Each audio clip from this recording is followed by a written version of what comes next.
Hello and welcome. In this lecture, I want to show you how to create and run your first C program. The purpose of this lecture is not to necessarily have you understand the code that you're running, but to introduce you to the compilation and the building, how to run your program and kind of what you encounter. So the first thing you need to do is you're going to need to bring up code blocks. So you want to double click on the icon here and bring up the IDE.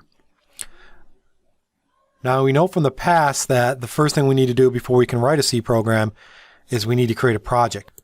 And we know how to do that from a previous lecture, so I'm going to go through that quickly. But you just go to File, New, and you say New Project.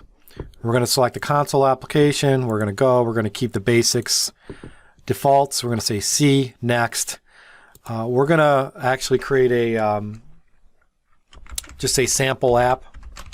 This will be a sample application. It's going to be in our downloads directory and so forth. Hit next.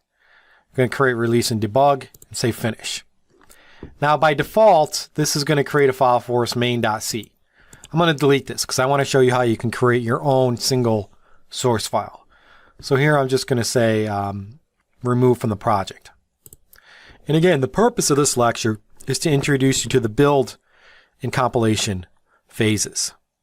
It's not necessarily important for you to understand the code in the lecture because we're going to go through that another time. So now that I have a project, I can right click on the project, or I can go up to File and I can say New File. So let's make sure we have our project selected and say File, New.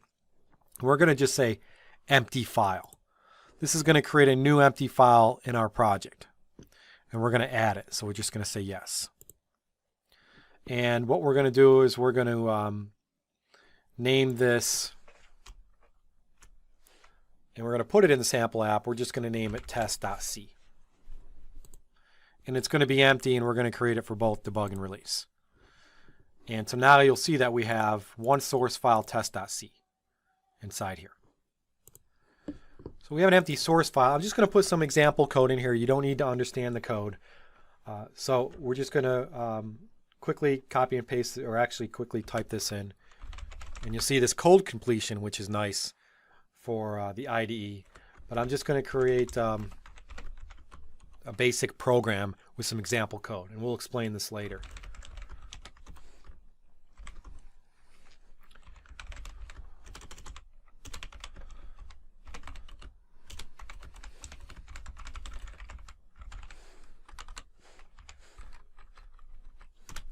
So this would be the editing phase where we actually edit the source code. And so again, don't worry about this code, but we have a source file in here.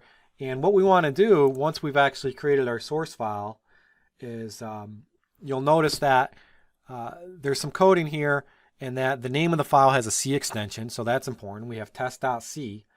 And if we want to now go to the next step, we want to compile it, we can go up to the build option, and we can say build.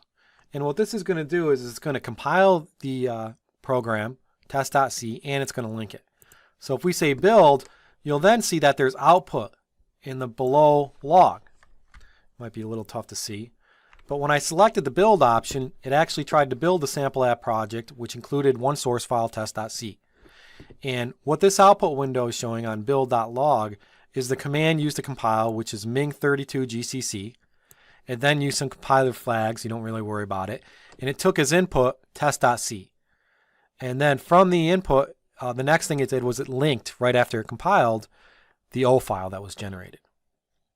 But this will be the window where you can see any compiler errors or if it compiled successfully. You'll notice here that there are 0 arrows and 0 warnings. So I was able to compile successfully. So that compilation and linking worked fine. To run my program, all I have to do is go up to build and say run. And I could have done the build and run in one step if I wanted, but I wanted to just demonstrate that how you would do it. So now I would say run. When I run it, you're going to see that the program was actually run. And what happened in Windows is it brought up a separate window. It's basically the DOS prompt. And it ran the program with output. And what you'll see here before we look at the output is you'll see that the build.log actually ran another command, which is it basically executed the app that was generated from the code. And then when you double click on that in Windows, it generates this DOS prompt. The output comes to the DOS prompt. So this is sort of, right here, this window here is the console. And this is where the output goes. You'll notice that the output of the program is, hi, my name is Jason. And then you say process return 0. That's just saying the program returned. Press any key to continue. But the output here means that the program ran with some output. And again, this is the console or the terminal. We can press any key to close it. And you will want to occasionally clear out your window too sometimes to just get rid of some of the, so it's easier to run. But you can see that build.log will show you. And you can build messages also can show you that there were no errors and so forth. There are different windows. So if you run, if you compile and it runs fine, you have no problems, then you're good to go. And this program didn't do much. It just output some data to the console. But what would happen if you ran and there were some errors? So for example, all C statements have to have a semicolon. Say I get rid of that semicolon and I save the file. And every time you added a source code file, you always want to save it. You can do a Control S, or you can go up to File, and you can say Save Project, or Save All Files, or right there, Save All Files. And now we have an error. So now when I try to build it, I go up to the Build menu and I say Build.